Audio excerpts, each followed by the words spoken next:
Assalamualaikum warahmatullahi wabarakatuh. Salam Om Swastiastu, Namo Buddhaya, salam kebajikan. Sebelumnya, yang terhormat Bapak Puji selaku Bapak dosen pengampu mata kuliah teori akuntansi, serta pemirsa yang berbahagia. Di sini kami dari kelompok 6 teori akuntansi yang beranggotakan saya, Aditya Valentino Putra, dengan NIM akhir 322, ada Azhara Yasmin dengan NIM akhir 009, ada Krisna Mulia Habibi dengan NIM akhir 220, ada Salisa Rahmana Suha dengan NIM akhir 238, ada Febi Arwanti dengan NIM akhir 248, dan ada Fawas Habibullah Ibnu Ahmad dengan NIM akhir 488. Kami untuk mempresentasikan hasil diskusi kami yang berjudul Akuntansi Nilai Saat Ini dan Akuntansi Tingkat Harga Umum, yang mana materi ini berkaitan dengan materi teori akuntansi pertemuan 14. Untuk materi yang pertama akan disampaikan oleh Saudari Salisa. Untuk Saudari Salisa, waktu dan tempat kami persilahkan.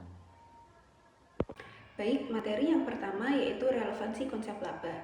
Konsep laba merupakan pusat perhatian dalam akuntansi karena digunakan sebagai dasar penilaian kinerja perusahaan dan sebagai acuan dalam pengambilan keputusan ekonomi. Namun, dalam kondisi ekonomi yang fluktuatif, terutama saat inflasi atau deflasi tinggi, laba berdasarkan biaya historis dianggap tidak mencerminkan kenyataan ekonomi. Menurut Bekawi pada tahun 2000 dan Hendriksen dan Van Breda pada tahun 1991, laba yang tidak memperhitungkan perubahan daya beli uang menjadi kurang relevan. Oleh karena itu, relevansi konsep laba dipertanyakan apabila informasi yang disajikan tidak mendukung pemeliharaan modal dan tidak mencerminkan nilai aktual dari sumber daya yang digunakan dalam operasi. Selanjutnya, konsep akuntansi tradisional tentang laba. Akuntansi tradisional berfokus pada prinsip biaya historis dan basis akrual. Laba dihitung sebagai selisih antara pendapatan yang diakui dan biaya yang dikeluarkan selama periode tertentu. Pendekatan ini cenderung mengabaikan pengaruh perubahan harga atas aset dan kewajiban. Pendekatan tradisional lebih menekankan pada keandalan daripada relevansi, sehingga menghasilkan informasi yang stabil namun bisa menyesatkan saat terjadi inflasi atau deflasi tinggi.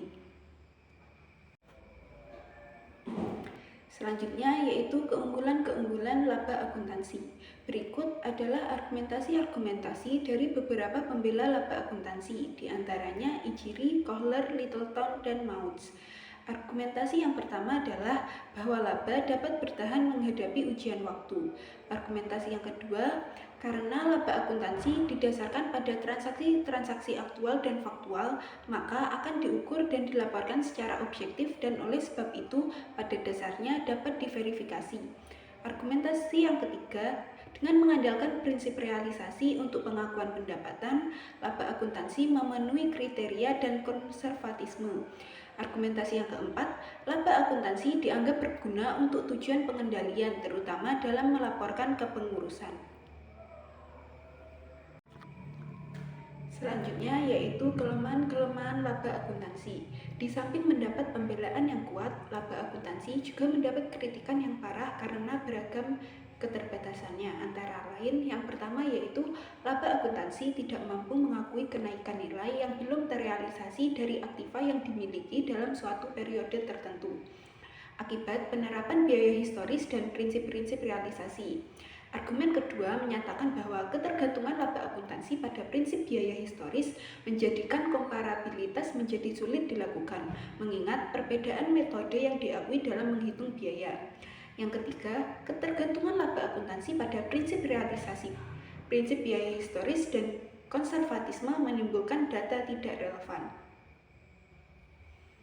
Yaitu saya akan bahas tentang laba dan pemeliharaan modal, yang mana ini mengacu pada kemampuan untuk memahami dan menjelaskan bagaimana laba diukur berdasarkan pendekatan tertentu terhadap pemeliharaan modal. Dalam akuntansi ada 3 konsep utama pemeliharaan modal yang memengaruhi cara laba dihitung, yaitu yang pertama, pemeliharaan modal finansial, financial capital maintenance, yang mana konsepnya laba hanya diakui jika nilai finansial dari modal pada akhir periode melebihi nilai awalnya. Di sini ada 2 pendekatan. Pendekatan pertama yaitu berdasarkan unit moneter nominal, yaitu historical cost. yang mana laba dihitung tanpa mempertimbangkan inflasi. Yang kedua yaitu pendekatan berdasarkan daya beli umum, general purchasing power. Laba diukur setelah disesuaikan terhadap perubahan daya beli uang, maksudnya inflasi. Contoh, jika modal awal 100 juta dan modal akhir 120 juta, maka laba 20 juta. Tapi jika inflasi 10%, nilai real modal harusnya 110 juta. Jadi laba real hanya 10 juta. 20 juta. Tapi jika inflasi 10%, nilai real modal harusnya 110 juta. Jadi laba real hanya 10 juta. Yang kedua yaitu pemeliharaan modal fisik, physical capital maintenance, yang mana konsepnya laba hanya diakui jika kapasitas produksi fisik perusahaan tetap terjaga. Fokusnya yaitu menjaga kemampuan operasional barang dan jasa yang bisa diproduksi, bukan nilai uangnya. Implikasinya laba baru diakui setelah perusahaan mengganti seluruh aset yang digunakan untuk menghasilkan pendapatan. Contohnya, jika mesin yang bisa menghasilkan 1000 unit produk rusak dan harus diganti agar tetap bisa memproduksi 100 unit, maka laba dihitung setelah biaya penggantian mesin terpenuhi. Yang ketiga yaitu relevansi terhadap laba. Konsepnya yaitu pemeliharaan modal penting karena menentukan apakah suatu kenaikan kekayaan bersifat nyata, real, atau hanya nominal. Dalam kondisi inflasi, pemeliharaan modal berdasarkan daya beli umum lebih relevan agar tidak terjadi overstatement laba.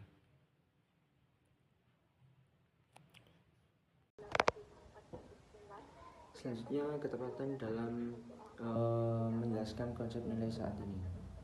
Untuk nilai saat ini atau present value merupakan salah satu konsep dasar dalam teori akuntansi yang digunakan untuk mengukur nilai suatu aset atau kewajiban dengan mempertimbangkan nilai waktu dan dari uang. Konsep ini mengacu pada nilai kini dari serangkaian arus kas masa depan yang didiskontokan menggunakan tingkat bunga atau tingkat diskonto tertentu. Dalam akuntansi, konsep ini sering digunakan dalam pengakuan aset, kewajiban jangka panjang, dan dalam konteks pelaporan keuangan berbasis nilai wajar. Untuk dasar teori nilai saat ini dalam akuntansi itu, konsep nilai saat ini itu memiliki dasar teoritis dalam prinsip time value of money atau waktu adalah uang. Uang yang dimiliki sekarang lebih berharga daripada uang yang diterima di masa depan karena potensi pendapatan investasi. Oleh karena itu, untuk menyajikan informasi keuangan yang andal dan relevan, informasi tentang nilai saat ini digunakan agar mencerminkan kondisi ekonomi yang aktual. Untuk komponennya, komponen nilai saat ini, yang pertama ada estimasi arus kas masa depan. Itu diperkirakan jumlah kas yang akan diterima atau dibayarkan. Lalu waktu jatuh tempo, periode kapan arus kas itu akan terjadi. Lalu selanjutnya tingkat diskonto, tingkat bunga yang mencerminkan nilai waktu, uang, dan resiko atas arus kas tersebut. Selanjutnya untuk pendekatan, yang pertama ada present value tradisional, itu digunakan untuk situasi saat mana arus kas dan waktu itu penerimaan atau pembayarannya diketahui secara pasti, misalnya obligasi atau pinjaman dengan jadwal pembayaran tetap. Yang kedua, extemporary value digunakan dalam kondisi ketidakpastian di mana estimasi arus kas terdiri dari beberapa kemungkinan hasil dan probability-nya. Pendekatan ini mencerminkan ketidakpastian dan risiko dari arus kas masa depan secara lebih akurat. Ketepatan konsep dalam teori akuntansi. Penggunaan nilai saat ini dalam akuntansi memberikan ketepatan estimasi nilai ekonomi dari aset dan kewajiban. Namun untuk menjadikan pengukuran ini andal dan relevan, penting untuk memperhatikan yang pertama kejelasan asumsi, yang kedua konsistensi penerapan, yang ketiga pertimbangan risiko. Kejelasan asumsi itu karena semua estimasi arus kas dan tingkat diskonto harus didasarkan pada informasi yang transparan dan dapat dibuktikan. Untuk konsistensi penerapan itu karena harus digunakan secara konsisten dari periode ke periode untuk menjaga keterbandingan.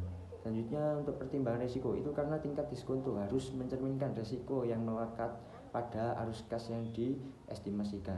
Selanjutnya untuk kritik terhadap penggunaan nilai saat ini. Meskipun berguna, konsep nilai saat ini juga mendapatkan kritik, diantaranya yang pertama subjektivitas tinggi, kedua ketidakpastian ekonomi, yang ketiga kompleksitas perhitungan. Subjektivitas tinggi itu karena terutama dalam pendekatan expected value, di mana estimasi harus kas dan probabilitas sangat tergantung pada penilaian manajemen. Selanjutnya ketidakpastian ekonomi itu karena perubahan dalam kondisi ekonomi seperti suku bunga atau inflasi bisa mengubah estimasi nilai secara signifikan. Dan yang terakhir kompleksitas perhitungan itu karena pengguna present value memerlukan pemahaman teknis dan model matematika yang lebih kompleks dibandingkan pengukuran historis. Menyajikan kembali tingkat harga umum dari laporan keuangan biaya historis, di mana laporan keuangan biaya historis disusun berdasarkan nilai transaksi pada saat terjadinya, dengan asumsi satuan moneter stabil dan tidak memperhitungkan perubahan daya beli uang. Pada kenyataannya, inflasi menyebabkan daya beli uang menurun, sehingga angka-angka dalam laporan keuangan biaya historis menjadi kurang relevan untuk pengambilan keputusan, terutama pada periode inflasi tinggi, yang dimana penyajian kembali tingkat harga umum adalah proses penyesuaian angka-angka dalam laporan keuangan biaya historis agar mencerminkan nilai rupiah pada tingkat daya beli yang sama, dan tujuannya adalah agar laporan keuangan lebih relevan dan dapat dibandingkan antar periode serta memberikan gambaran yang lebih akurat tentang kondisi ekonomi perusahaan. Selanjutnya ada dasar teoritis, yaitu perubahan daya beli diukur dengan indeks harga, umumnya menggunakan indeks harga konsumen sebagai ukuran inflasi. Dengan menggunakan indeks harga, laporan keuangan biaya historis dapat dikonversi ke laporan keuangan berdasarkan tingkat harga umum. Baik, untuk yang berikutnya adalah ketetapan dalam menyesuaikan pos khusus akibat perubahan tingkat harga umum, yaitu di mana definisinya itu adalah menyesuaikan laporan keuangan akibat perubahan tingkat harga umum atau inflasi dan deflasi. Juga terdapat beberapa ketetapan atau prinsip yang dapat diterapkan. Untuk beberapa contohnya, ada yang pertama yaitu penyesuaian tingkat harga umum atau General Price Level Adjustments atau GPLA, yaitu dimana konsep dari ide ini adalah melakukan restatement, yaitu nilai-nilai historis dalam laporan keuangan ke dalam nilai daya beli aset saat ini atau current purchasing power, yaitu yang dimana metodenya itu menggunakan metode indeks. Yang pertama yaitu indeks harga umum seperti Customer Price Index untuk menyesuaikan nilai aset, liabilitas, ekuitas, pendapatan, dan beban. Lalu yang berikutnya ada rumus dasar, yaitu nilai tersesuaikan atau nilai historis dikali dengan indeks harga nilai periode saat ini atau indeks harga periode transaksi. Bahkan biaya penggantian ya, atau replacement cost atau nilai kini, bukan biaya historis. Lalu untuk contohnya adalah jika nilai pasar mesin sekarang seharga 130 juta, maka aset itu diperbolehkan dilaporkan sebesar Rp30 sebesar 130 juta rupiah, bukan nilai historisnya. Yaitu yang ketiga ada standar akuntansi internasional atau IAS 29, itu dimana ketetapan IAS 29 ini itu financial reporting in hyperinflationary economies, yaitu mewajibkan pelaporan ulang laporan keuangan dalam mata uang yang mengalami hyperinflasi. Yaitu untuk langkah-langkahnya itu yang pertama ada konversi semua pos non moneter menggunakan indeks harga. Lalu yang kedua itu ada pos moneter, yaitu kas, utang itu tidak disesuaikan karena sudah dalam nilai nominal terkini. Lalu yang berikutnya ada keuntungan atau kerugian moneter diakui akibat inflasi. Lalu yang keempat ada perlakuan pos moneter versus non moneter, yaitu yang pertama itu pos moneter itu seperti kas, piutang, dan utang. Itu tidak disesuaikan karena nilai nominalnya itu sudah mencerminkan daya beli saat ini. Lalu yang kedua ada pos non moneter, yaitu aset tetap dan persediaan. Seharusnya ini itu disesuaikan dengan indeks harga atau nilai saat ini. Untuk contohnya itu yang pertama, jika pendapatan perusahaan tahun lalu itu sebesar 1 miliar rupiah dengan indeks 120 dan indeks sekarang adalah 144, maka pendapatan itu perlu dilakukannya penyesuaian. Penyesuaian itu seperti 1 miliar rupiah itu dikali dengan 1/4 dibagi 120 sama dengan 1,2 miliar rupiah. Baik, mungkin itu hasil presentasi dari kelompok 6. Kurang lebihnya kami mohon maaf yang sebesar-besarnya dan terima kasih atas perhatiannya. Mungkin itu sekian dari kelompok kami. Kami akhiri. Wassalamualaikum warahmatullahi wabarakatuh.